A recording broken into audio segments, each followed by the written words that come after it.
permanently fix this problem and to fund and reopen the Department of Homeland Security entirely. Karoline. Stephen. Thank you, Karoline. Two questions, one on TSA, one on Iran.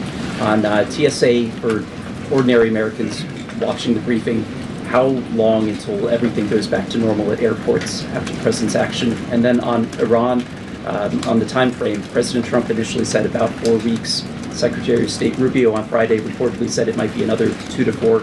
Is 2 to 4 the current ballpark that the administration is thinking? With respect to the timeline, again, the President, Commander-in-Chief, the Pentagon has always stated 4 to 6 weeks estimated timeline for Operation Epic Fury. We're on day 30 today. So again, you do the math on how much longer the Pentagon needs to fully achieve the objectives of Operation Epic Fury, which I will reiterate: destroy the Iranian Navy, destroy their ballistic missiles, dismantle their missile and drone production infrastructure, significantly weaken their proxies throughout the course of this operation, and then, of course, preventing Iran from ever obtaining a nuclear weapon. To your first question, Stephen, about TSA and airports, nothing will be truly normal again until Democrats do the right thing to fund this agency fully.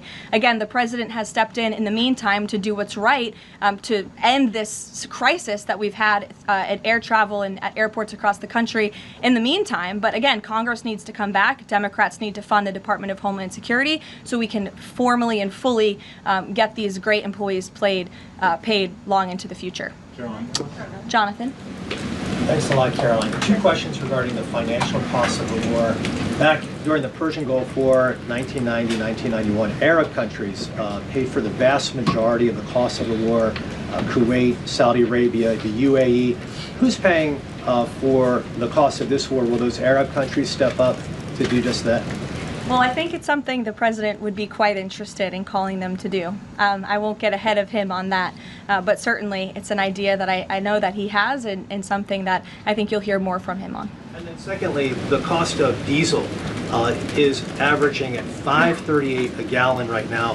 What's the message from the Trump administration to truck drivers who are dealing with those high fuel costs right now? Again, we understand, we hear you, we see you. We are fully tracking this short-term fluctuation in oil and in diesel prices. And that's why the president and the administration have continually announced robust actions to provide stability in the global energy market. As you know, political risk insurance, one of those actions, allowing countries to purchase sanctioned oil just to increase the supply. In the meantime, we've worked to release 400 billion barrels of oil and refined products as well. We issued the 60-day Jones Act waiver.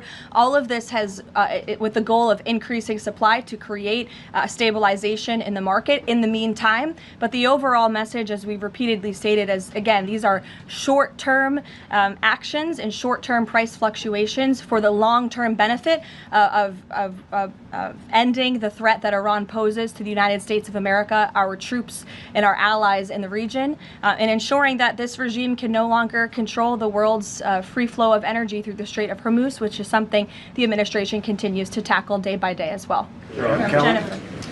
Just 2 questions. Oh, which Jennifer? I'll go to both of them.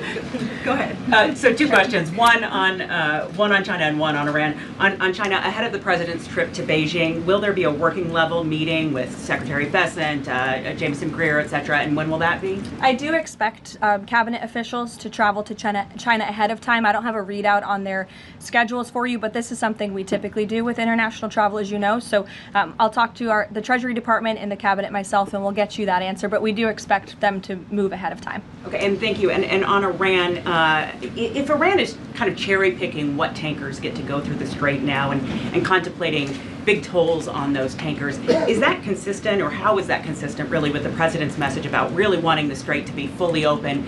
Does the administration support a regime or system where Iran is effectively charging tolls on these vessels to access? That's not something we support, and I would reject that they are cherry picking. In fact, as you know, these tankers that are moving through, the 10 that were previously announced and now the new 20, the announcement of 20 additional tankers, which we expect to see over the coming days, are a result of the direct and indirect talks that are taking place between the United States and Iran. So you wouldn't have seen those tankers if not for the president's diplomacy and his team engaging on this matter, which we expect that compliance moving forward. And it's, again, something that we're working on very closely.